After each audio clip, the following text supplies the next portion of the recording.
Hello friends, welcome to suggestive education. Suggestive এডুকেশনে সকলকে স্বাগত জানাই। এএনএম জেএনএম 2021 সেট 24 যে নম্বর সেটটা রয়েছে তার অ্যান্সার নিয়ে এসেছি। দেখো ফুল অ্যান্সার এখানে দেখো। প্রথমে জীবনবিজ্ঞানগুলো করে নিই। জীবনবিজ্ঞান প্রথম কোশ্চেন হচ্ছে, ট্রান্সফিউশন কলা নিচের কোন প্রকার উদ্ভিদে দেখা যায়? ট্রান্সফিউশন কলা নিচের কোন প্রকার উদ্ভিদে দেখা যায়? অ্যান্সার হচ্ছে ব্যক্তবীজী উদ্ভিদে। উদ্ভিদের যান্ত্রিক কলার বিন্যাস ইংরেজি কোন বর্ণের ন্যায়?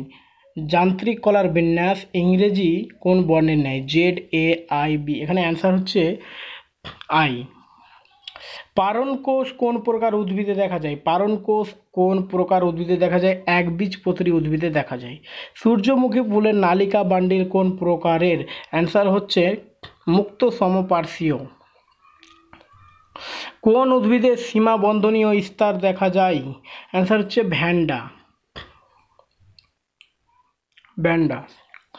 বর্ষ বলয় অ্যানুয়াল রিং কোন প্রকার বৃদ্ধির ফলে সৃষ্টি হয়?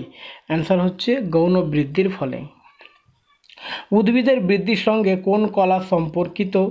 ভাজক কলা। তারপরে দেখো, জলপত্ররন্ধ্র কোন শারীরবৃত্তীয় পদ্ধতির সাথে সম্পর্কিত? অ্যান্সার হচ্ছে নিঃস্রাবণ। র্যাফাইডযুক্ত কোষ কোন প্রকারের? র্যাফাইডযুক্ত কোষ হচ্ছে ইডিওব্লাস্ট।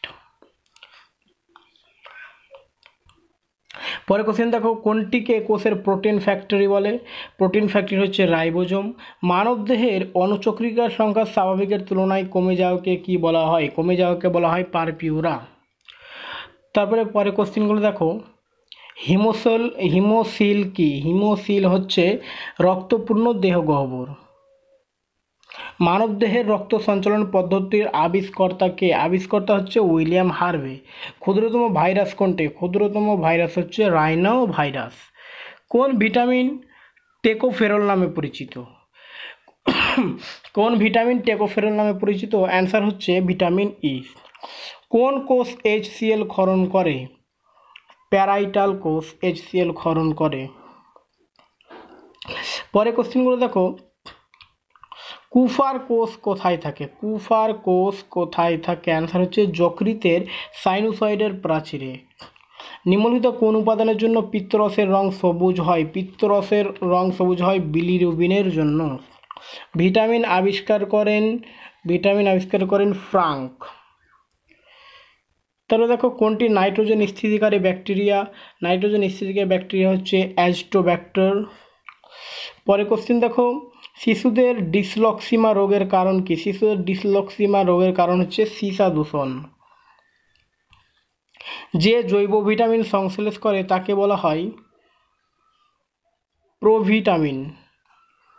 রক্ত তঞ্চনের জন্য দায়ী ভিটামিন হলো ভিটামিন কে। বেরিবেরি কোন ভিটামিনের অভাবে হয়? বেরিবেরি হয় ভিটামিন B1 এর অভাবে। পরে কোশ্চেন দেখো, মানবদের ক্ষুদ্রতম অস্থির নাম কি? মানবদের ক্ষুদ্রতম অস্থির নাম হচ্ছে স্টেপিস।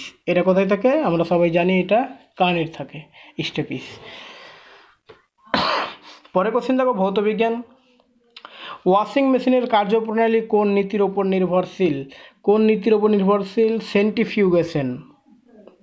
অপটিক্যাল ফাইবারের কার্যপ্রণালী কিসের ওপর নির্ভরশীল? অপটিক্যাল ফাইবার এর কার্যপ্রণালী পূর্ণ অভ্যন্তরীণ প্রতিফলনের উপর নির্ভরশীল। পরের কোশ্চেনগুলো দেখো, আলোর গতিবেগ প্রথম কে পরিমাপ করেন? রোমার। নিম্নলিখিতদের মধ্যে কোনটি নিউক্লিয়ার রিঅ্যাক্টরে মডারেটর হিসেবে ব্যবহৃত হয়? অ্যান্সার হচ্ছে গ্রাফাইট। আইসোটোপগুলিকে কোন পদ্ধতি দ্বারা পৃথক করা যায়? পাতন পদ্ধতির দ্বারা। পরে কোশ্চেন দেখো, কুয়োর নিচে নামতে গেলে ওজনের কি পরিবর্তন ঘটে? ওজন সামান্য হ্রাস পায়। খনিজ পদার্থ এবং পাথরের বয়স জানতে কোন আইসোটোপ ব্যবহৃত হয়? অ্যান্সার হচ্ছে অপশন ডি। তাহলে দেখো, নিষ্ক্রিয় গ্যাসগুলির মধ্যে কোনটির স্ফুটনাঙ্ক সবচেয়ে কম? স্ফুটনাঙ্ক সবচেয়ে কম হিলিয়াম। তাহলে দেখো, ফেরাস আয়নের মোট আধান কত? ফেরাস আয়নের মোট আধান হচ্ছে +2। নিচের কোনটির মধ্যে COOH মূলক নেই? অ্যান্সার হচ্ছে পিকরিক অ্যাসিডের মধ্যে। ইথাইল অ্যালকোহল কোন যৌগটির সাথে আইসোমার? ডাইমিথাইল ইথারের সঙ্গে আইসোমার। ফ্রিডেল ক্র্যাকটোস বিক্রিয়ায় কোনটি ব্যবহার হয় না? অ্যান্সার হচ্ছে NaCl। ল্যাপিস লাজুলি কি? ল্যাপিস লাজুলি হচ্ছে সোডিয়াম অ্যালুমিনেট সিলিকেট। তারপরে দেখো, কোন অক্সাইডটি কঠিন? N2O5। EDTA কোঅর্ডিনেশন নম্বর কত? 6। চলো এবার পাটিগণিতের অঙ্কগুলো যেগুলো রয়েছে। 4টি দ্রব্যের বিক্রয় মূল্য যদি 5টি দ্রব্যের ক্রয় মূল্যের সমান হয় তবে শতকরা লাভের পরিমাণ কত? দেখো এখানে এই ধরনের অঙ্কগুলো এইভাবে করতে হবে। 5টা দ্রব্য ছিল, ওর থেকে 4টা বিয়োগ করে আর নিচে 4 করতে হবে। হ্যাঁ, প্রথম যে দ্রব্যটি বিক্রয় মূল্য বলবে এর সঙ্গে 100 পার্সেন্টেজটা চলে আসবে। তাহলে কত হবে? 1-এর 4 গুণিত 100 সমান এটা কত হবে? তাহলে 25%। তাহলে অ্যান্সার হয়ে গেল আমাদের 25%, অর্থাৎ অপশন ডি। তারপরে দেখো 42 নম্বর, একটি নৌকা 3 ঘন্টায় স্রোতের প্রতিকূলে 9 কিলোমিটার অথবা স্রোতের অনুকূলে 18 কিলোমিটার যেতে পারে। স্থির জলে নৌকার বেগ কত? দেখো এগুলো অঙ্ক মানে এক্স ধরে করা যাবে। আমি একটা একদম শর্টকাট পদ্ধতি, একদম অনেক সহজ নিয়ম, এরকম একটা বক্স করবে। সহজ নিয়ম বলছি একদম। দেখো এখানে 5টা বক্স করবে, ঠিক আছে? আমি বক্সগুলোর নাম বলে দিচ্ছি। এখানে যে মাঝখানের বক্সটা হচ্ছে, এটা মাঝখানের বক্সটা হচ্ছে স্থির জলের নৌকার বেগ, ও ঠিক আছে। আর এখানে এটা হচ্ছে অনুকূল, ডান দিকেরটা হচ্ছে অনুকূল আর এটা হচ্ছে প্রতিকূল, ঠিক আছে? তাহলে আমি এখানে কিন্তু 1 ঘন্টা লিখতে হবে। এখানে 3 ঘন্টায় প্রতিকূল কত বলেছে? 9 কিলোমিটার। তাহলে 1 ঘন্টায় কত হবে? 3 কিলোমিটার ঘরে ঘরে বসিয়ে দিয়ে। হ্যাঁ, আর অনুকূল বলেছে 18 কিলোমিটার। তাহলে 1 ঘন্টায় কত হবে? 6 কিলোমিটার। আর এখানে যে মাঝখানে দুটো ঘর রয়েছে এখানে আমি 0 বসাচ্ছি না, এটা আমি এমনি বলছি। এগুলো হচ্ছে স্রোতের বেগ। তো এখানে স্রোতের বেগের কোনো কথা আসেনি, তাই আমি ওই ঘরে কিছু লিখব না। এবারে মাঝখানের যে ঘরটা আছে এটা হচ্ছে স্থির জল, আর উত্তর আমাদের চেয়েছে স্থির জলের নৌকার বেগ কত। এখানে আমি 3 পেয়েছি আর এখানে পেয়েছি 6। এই দুটোর গড় বের করলে কিন্তু আমার অ্যান্সার পেয়ে যাব। তাহলে 3 আর 6 কত হবে? যোগ করলে 9, 2 দিয়ে ভাগ করে দিলে হবে 4.5। তাহলে স্থির জলে নৌকার বেগ হয়ে গেল 4.5। অবশ্যই তোমরা অঙ্কটি বুঝতে পেরেছো, অনেক সহজ হবে। হ্যাঁ, তাহলে অ্যান্সার হয়ে গেল আমাদের 4.5 কিমি প্রতি ঘন্টায়। ওকে, তারপরে দেখো 43 নম্বর অঙ্কটা। এ ও বি একসঙ্গে কোনো একটি কাজ 2 দিনে সম্পন্ন করে। আলাদাভাবে একা কাজ করলে এর যে সময় লাগে তার চেয়ে বি এর 3 দিন বেশি সময় লাগে। বি কত দিনে কাজটি একাকেই সম্পন্ন করতে পারবে? দেখো সম্পূর্ণ কাজ মানে কি? এক অংশ কাজ ওরা এ ও বি একসঙ্গে 2 দিনে করতে পারে। তাহলে 1 দিনে কত কাজ করবে? 1 দিনে কাজ করবে 1-এর 2 অংশ। এবার এ কাজ করে এক্স দিনে ধরে নিই, ঠিক আছে? এ কাজ করবে এক্স দিনে, তাহলে বি কত? ওর থেকে 3 দিন বেশি, তার মানে x+3। এবারে 1 দিনের কাজ ওরা 1 দিনে কত করবে? তাহলে 1 দিনে এ করবে 1/x প্লাস, আর বি করবে 1/x+3। 1 দিনের কাজ। আর আমরা 1 দিনের কাজ কত পেয়েছি? কত অংশ? হাফ অংশ শর্তানুসারে। তাহলে এটা হবে 1 দিনের কাজ 1/x প্লাস 1/x+3। আর আমরা প্রথমে বের করেছিলাম 1-এর 2 অংশ। তাহলে এটা এবারে আমরা একটা সমীকরণ পেয়ে গেলাম।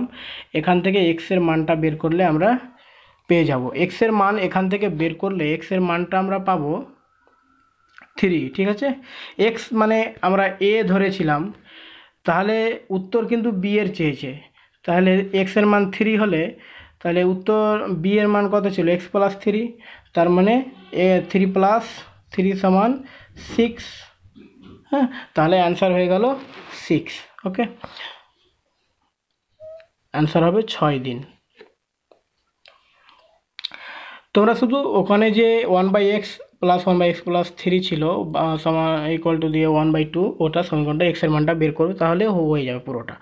চলো, একটি নল কোনো ট্যাঙ্ক 6 ঘন্টায় পূর্ণ করে। এবার ট্যাঙ্ক অর্ধপূর্ণ হলে একই রকম আরও 3টি নল খুলে দেওয়া হয়, ট্যাঙ্কটি পূর্ণ করতে মোট কত সময় লাগবে? আচ্ছা, একটা পুরো নল 6 ঘন্টায় পূর্ণ হবে, আর এখানে বলছে অর্ধপূর্ণ হয়েছে, তাহলে অর্ধপূর্ণ কত ঘন্টা? তার মানে 3 ঘন্টা চলেছে। 3 ঘন্টা আমরা এখানে সাইডে রেখে দিলাম, ঠিক আছে? 3 ঘন্টা চলেছে, অর্ধ পূর্ণ হয়ে গেছে। এবার এই অর্ধেক পূর্ণ হওয়ার পরে 3টা নল আরও এক্সট্রা খোলা হচ্ছে, তার মানে আগে একটা নল ছিল 6 ঘন্টায় চলতো, তো আমরা এইগুলো অঙ্কতে 1/6 লিখতে পারবো, ঠিক আছে? 1/6 অংশ, হ্যাঁ। তাহলে একটা নল 1/6 অংশ ভরবে, তাহলে 3টা নল আরও নিয়ে এসছে, একটা নল আগে থেকে ছিল আর 3টা আবার চলে এসছে, 1/6 একই রকম অঙ্ক, একই রকম নল। তাহলে এটা যোগ করলে কত হবে? 4/6 আর কাটাকাটি করলে 2/3, ঠিক আছে? আমি একবারে লিখে দিলাম 2/3 অংশ, 2/3 অংশ। এবার 2/3 অংশ পূর্ণ কত ঘন্টায় হচ্ছে? 1 ঘন্টায়, ঠিক আছে? 2/3 অংশ পূর্ণ হচ্ছে 1 ঘন্টায়, এটা আমরা 1 ঘন্টায় বের করব। তাহলে 2/3 অংশ যদি 1 ঘন্টায় পূর্ণ হয়, এবারে বাকি কত আছে? নলটা হাফ আছে, মানে 1/2 অংশ। তাহলে 1/2 অংশ পূর্ণ হবে কত? 2/3 অংশ পূর্ণ হবে 1 ঘন্টায়, তাহলে 1/2 অংশ পূর্ণ হবে সমান হাফ ইন্টু 3/2, হ্যাঁ। তাহলে এটা করলে হবে 3/4 ঘন্টা। 3/4 ঘন্টা মানে কত? এটাকে 60 দিয়ে ইন্টু করে দিলে এটা হয়ে যাবে 45 মিনিট, ঠিক আছে? তাহলে 3/4 ঘন্টা 45 মিনিট। আর এটা হচ্ছে অর্ধেক পূর্ণ করতে আমরা পেয়ে গেলাম, মানে অর্ধেক ট্যাঙ্কটা বাকি ছিল। অর্ধেক যখন 3টা নল একসঙ্গে, মানে আরও 3টা নল খোলা হচ্ছে, তখন 45 মিনিটে পূর্ণ হচ্ছে, ঠিক আছে? আর আগে একটা নল যখন চলছিল তখন 3 ঘন্টায় পূর্ণ হয়েছে। তাহলে টোটাল নলটা পূর্ণ করতে কত মিনিট সময় লাগলো? কত ঘন্টা? 3 ঘন্টা 45 মিনিট। তাহলে অ্যান্সার কোথায় আছে? 3 ঘন্টা 45 মিনিট, অপশান সি। ওকে, চলো তারপরে দেখো, 3টি সংখ্যার গড় 77, প্রথম সংখ্যাটি দ্বিতীয় সংখ্যার দ্বিগুণ এবং দ্বিতীয় সংখ্যাটি তৃতীয় সংখ্যার দ্বিগুণ, সংখ্যা 3টি নির্ণয় করো। আচ্ছা, আমি তৃতীয় সংখ্যাটাকে এক্স ধরে নিলাম। এবার যেটা দ্বিতীয় সংখ্যা, ওই তৃতীয় সংখ্যার দ্বিগুণ মানে কি? 2x, এটা দ্বিতীয় সংখ্যা। আর প্রথম সংখ্যাটা দ্বিতীয় সংখ্যার আবার দ্বিগুণ, মানে 2x থেকে তাহলে প্রথম সংখ্যাটা 4x। তার মানে এটা হয়ে গেল প্রথম সংখ্যা, এটা দ্বিতীয় সংখ্যা, এটা তৃতীয় সংখ্যা। এবার এদের গড় বলেছে। এদের গড় মানে কি? এগুলোকে যোগ করে 3 দিয়ে ভাগ, 3টা সংখ্যা, তার মানে এদের গড় বলেছে 77। একটা সমীকরণ পেয়ে গেলাম। তাহলে এটা আমরা ক্যালকুলেশন করে x এর মানটা বের করব। 4x plus 2x plus x কত x হচ্ছে? তাহলে 7x। 7x বাই 3 টু 77, তাহলে 7x সমান 77 ইন্টু 3x সমান, আমি একটু অন্য মানে এটা মুছে দিয়ে স্ক্রিনে চলে এসেছি। আমরা এখানে কত পেলাম? 7x সমান 77 ইন্টু 3, এটাকে আমি একবার লিখছি, 7x সমান 77 ইন্টু 3। তাহলে x এর মানটা কীভাবে বের করব? 77 বাই 7 সমান এটা কত হবে? তাহলে 7 11 আর এখানে 3 11 33, তাহলে 33, x এর মান হচ্ছে 33, তার মানে তৃতীয় সংখ্যাটা 33। আচ্ছা, এখানে দেখো অপশানগুলোর মধ্যে শুধু এ নাম্বারই 33 রয়েছে, মানে একটা সংখ্যা 33, মানে কি অপশান এটাই হবে অ্যান্সার, ঠিক আছে? চলো, আর দ্বিতীয় সংখ্যাটা তাহলে 66 আর প্রথম সংখ্যাটা 132, এমনিতেই বের হয়ে যাচ্ছে। এবারে ইংলিশ গ্রামারগুলো করি। Read each sentence to find out whether there is any error in any part. For young Donald, peace in Vietnam was almost terrible as war, no error. আচ্ছা, এখানে এরর খুঁজতে হবে। For young Donald, peace in Vietnam was almost terrible as war, এখানে কোথায় error খুঁজতে হবে? এখানে দেখো option C was almost terrible as war. Was almost terrible as or, এখানে কিন্তু এরর রয়েছে, তাহলে অ্যান্সার আমরা অপশন সি করব। তাহলে দেখো a person who pretends to be hot he is not. A person who pretends to be hot he is not, ওই রকম মানে এটাকে কি বলা হবে? হ্যাঁ, তাহলে অ্যান্সার হচ্ছে ইম্পোস্টার বলা হবে। ইমপ্রুভ দ্য সেন্টেন্স, তারপর সেন্টেন্সটা পড়ি। Decide one way or the other, you can not be sitting on the fence forever. বলছে decide one way or the other, you can not be sitting on the fence. এটাও কিন্তু error কারেকশনের মধ্যে একটা ভুল আছে, এটা ভুলটা দেখতে হবে, আর যদি ভুল না থাকলে তাহলে নো ইমপ্রুভমেন্ট। এখানে দেখো এই সেন্টেন্সটাতে কিন্তু কোনো প্রকার ভুল দেখা যাচ্ছে না। Decide one way or the other, you can not be sitting on the fence forever, তাহলে আমরা নো ইমপ্রুভমেন্ট করে দিচ্ছি। তারপরে 49 নম্বর দেখো expedite is the opposite of. এক্সপিডাইটের অপোজিট ওয়ার্ড খুঁজতে হবে। আচ্ছা, হ্যাস্টেন রয়েছে, কুইক রয়েছে, হিন্ডার রয়েছে, আর স্টেপ আপ রয়েছে। আচ্ছা, এখানে এক্সপিডাইটের অপোজিট হচ্ছে হিন্ডার। এইরকম যখন চারটা অপশান থাকবে কি না, চারটা অপশান খোঁজার সময় দেখবে যে একটা অপশান কিন্তু আলাদা থাকবে, তিনটা অপশানের মধ্যে কিছু না কিছু মিল থাকবে, যেমন হ্যাশটেন, কুইক, এদের মধ্যে কিন্তু মিল রয়েছে, এরা পরস্পরের সিনোনিম। ঠিক আছে, তাহলে এক্সপিডাইটের অ্যান্সারটাও এমনিতেই হিন্ডার হবে। যদি কোনো মানে আমরা না জানি তাহলে এটা একটা মানে ট্রিকটা লাগাবো আর কি। চলো 50 number, read each sentence to find out whether they are in error. আবার error. she told her teacher she she told her teacher that she could not be able to attend the class the previous day because of heavy rains.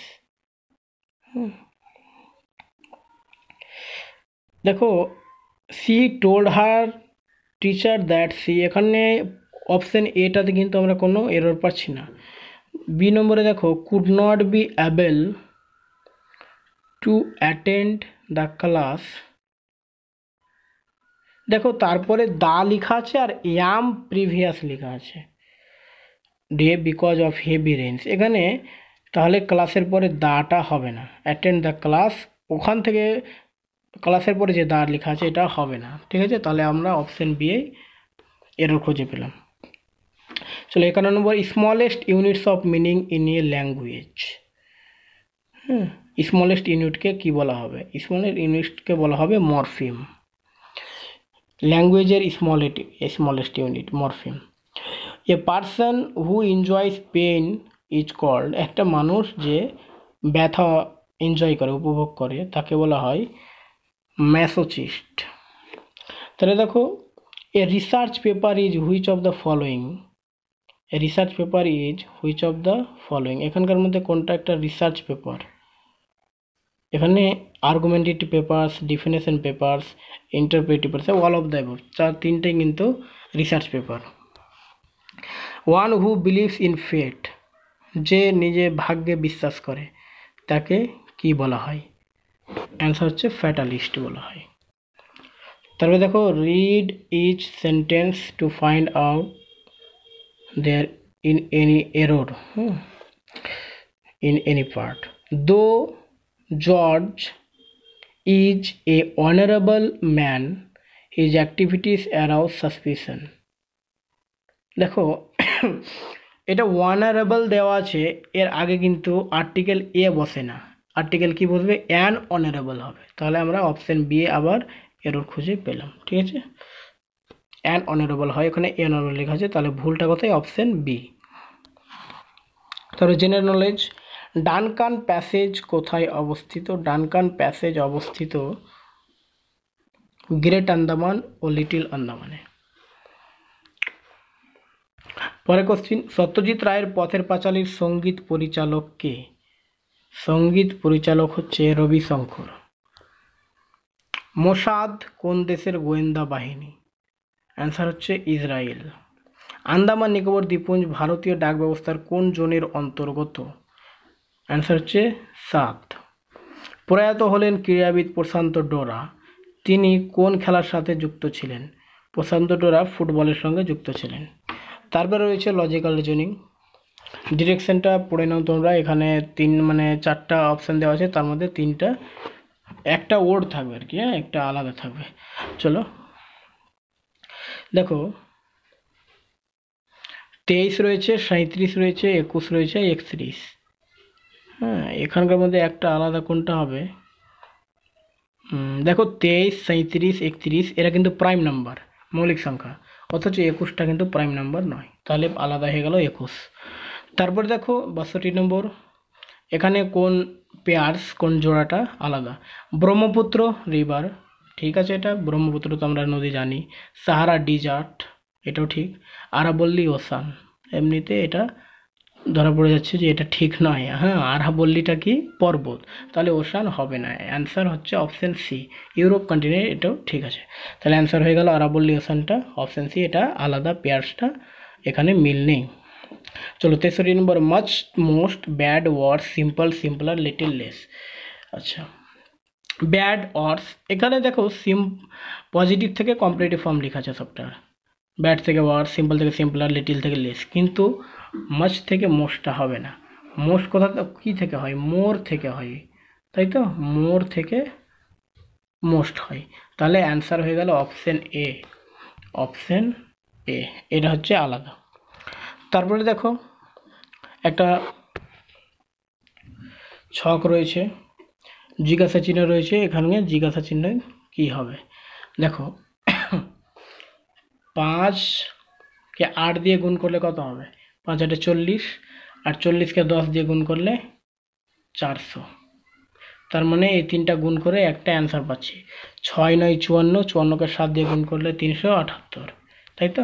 তাহলে 5 7 35, 35কে কী দিয়ে গুণ করলে 315 পাবো? তাহলে 315কে আমরা 35 দিয়ে ভাগ করে দিই, তাহলে অ্যান্সার হয়ে যাবে 315কে 35 দিয়ে ভাগ করলে কত হবে? 9, ঠিক আছে। তাহলে 5 7 35, 35কে 9 দিয়ে গুণ করলে 315 পেয়ে যাবে। তাহলে এখানে অপশান অ্যান্সার হয়ে যাচ্ছে 9, অপশান এ হচ্ছে অ্যান্সার। ওকে, তারপরে দেখো এখানকার মাঝখানেরটাতে জিজ্ঞাসা চিহ্ন যাচ্ছে, তার মানে এটাতে আর এটাতে আমাদের লজিকটা দেখতে হবে কোন লজিকে রয়েছে। আচ্ছা, এটা লজিক কীভাবে হবে? দেখো এই দুটো গুণ করি, হ্যাঁ, 3 5 15, 5 আর 3কে গুণ করলে 3 5 15, আর 4টা যদি যোগ করে দিই তাহলে 19 হয়ে যাচ্ছে, 15 আর 4 19। ঠিক এখানেও দেখো, এটা 4 6 24, আর 5 যোগ করলে 29, তার মানে উপরে দুটো গুণ আর নিচেরটা যোগ। তাহলে এটা 5 7 35, আর 6 যোগ করলে তাহলে কত হবে? 35 আর 6 41। তাহলে অ্যান্সার হয়ে গেল অপশন ডি, 41। ওকে।